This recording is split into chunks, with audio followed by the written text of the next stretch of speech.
And I think that's the dark side of success that no one really talks about. You know, lately, I've been doing a lot of thinking about these awards, and while they've been some of the best moments in my life, I also think they're starting to really put a limit on me.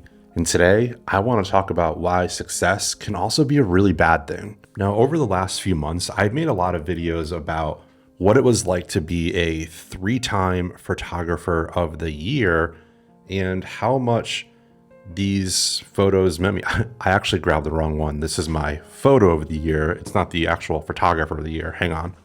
Yeah, here we go. This is the right one. It even has a lot of dust on it. But I've made a lot of videos over the past few months about what it was like to win these awards and how much they meant to me and how much I was looking forward to just like fantasizing about what it would like to be a 3-time photographer of the year for one entire sport. I think there's a lot of photographers in the sport, especially the sport that I won these awards in, that would absolutely just do anything and potentially even kill for one of these awards, let alone 3 of them. And I think because of that, it's made me do just a lot of reflecting lately about what it really means to win these awards. And you know, the other day I was having a hard time finding something on TV, and I stumbled across this new documentary that was about the old NASCAR driver Dale Earnhardt. And for those of you that don't know, I grew up and I was a huge NASCAR fan. I was a huge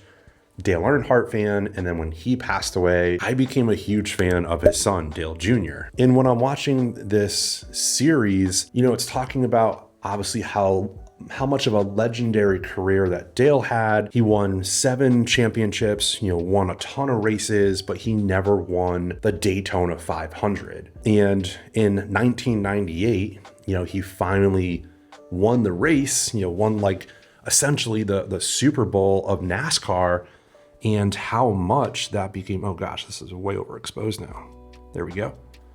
And how much that just started to define his career. And it's so interesting, right? Because in sports, we do that for everything, right? Where with NASCAR, for example, if you win the Daytona 500, you are now forever cemented in the NASCAR record books as a Daytona 500 winner. And wherever those drivers go for the rest of their life, maybe they're doing speaking engagements, you know, when they retire, whatever it is, a lot of times they're introduced as a Daytona 500 winner. And then it's followed by their name. Or for example, in football, you are a forever Super Bowl champion. And so wherever you go the rest of your life, that is always going to be tied to you. You are a Super Bowl champion. And that sounds amazing, right? Like that's what a lot of kids that grow up play football for. Or if you're a race car driver, you dream of winning the Daytona 500. But the part of success that no one talks about is once you finally achieve that thing, you achieve that mountain, whatever it is, you've tackled the beast, you've slayed the monster, and you are now the Daytona 500 champion. You're a Super Bowl winner. Maybe like in my shoes, you're a photographer of the year, and now a 3-time back-to-back-to-back photographer of the year. No one talks about like the ugly side of that, or like almost the dark side of that in a way, where that just starts to consume you and starts to become your whole entire identity. You know, it was funny when I won this award this year. This was the 3rd year in a row that I won this. That same night that I won it, you know, they announced my name in Tampa Bay inside of the stadium where Tom Brady and the Buccaneers played, and they won all of and they had all their success. That same night, literally moments after winning that, I had people coming up to me and they were already like, well, you've got to win it next year. You've got to be a 4-peat. And it was the craziest thing that you work so hard for this success and you have this like successful, this career, almost life-changing, defining moment.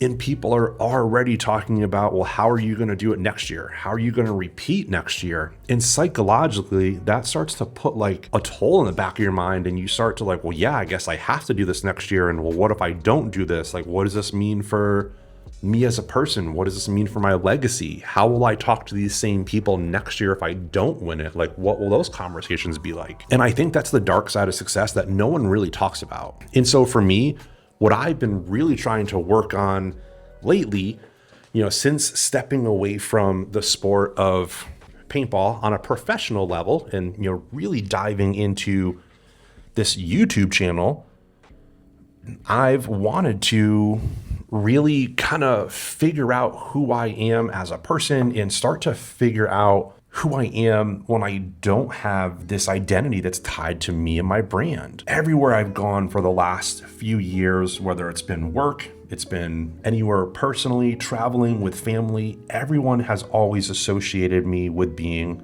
a professional paintball photographer. And then of course, when I won the awards, like that just became even more about it. And I leaned into it because I was so proud of it. Up until those moments, I had never won a single award in my life. I've had a few like most improved awards, but I had never truly been like the guy. I've never truly been on the top of any type of mountain.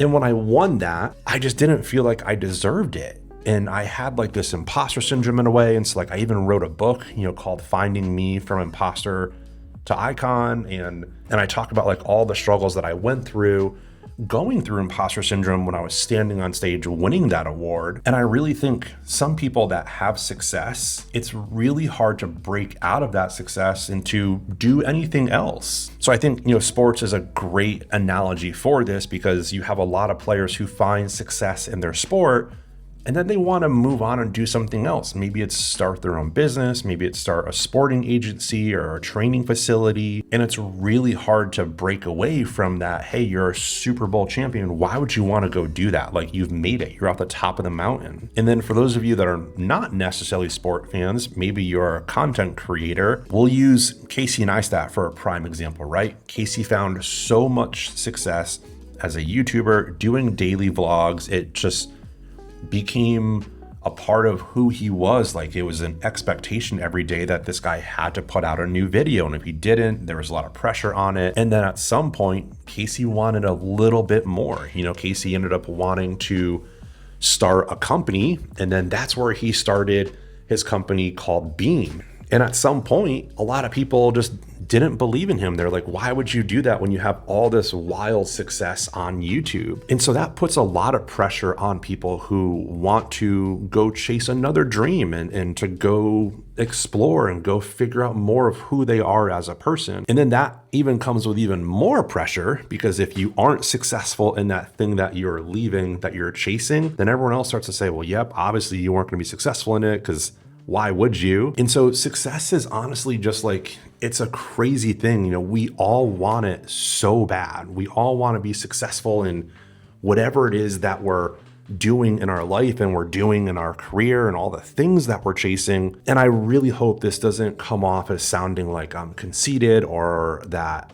I'm not grateful for this at all, because these awards have been some of the best moments of my life. They are truly things that I dreamed about as a kid that I just never thought I could achieve. And so they've given me more confidence that I could have ever even dreamed of having.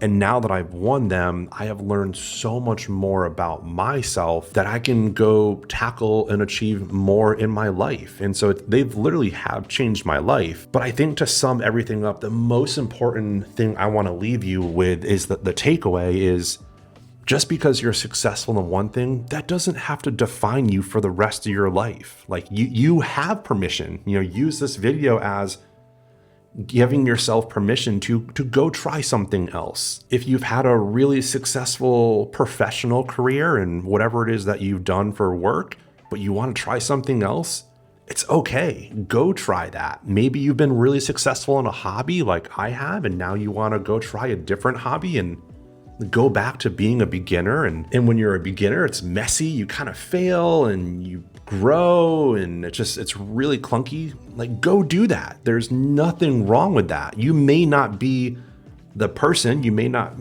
be at the top of that hobby, but there's some type of magic about trying something new. Like that's where the most growth comes from in any individual, is when you try something new. So I hope this video lands. Lately I've been thinking about success, and for some reason I think, like anything, there's two sides to it. There's always two sides to it. It's the same thing when you hear it all the time when people become millionaires. Some people would dream of becoming a millionaire, but then sometimes when you talk to the millionaires, they're almost more stressed out than like common people are, even though they seem successful and they have all this crazy amount of money. And so I think there are definitely two sides to being successful, but we never hear about the other side of it. So hopefully this video lands. Hopefully you resonated with this in some way. And if you do, I would love to hear it in the comments, whatever side that you're on. Let me know if you're going through what I'm going through right now, where I'm trying to break away from this identity to give a space to a new version of myself where I can really step into that version. Or if you think I'm just complaining and I'm conceited, hey, I understand that too. Let me know in the comments anyways. All right. Thanks for stopping by the studio. I appreciate it, and I'll catch you in the next one. See ya.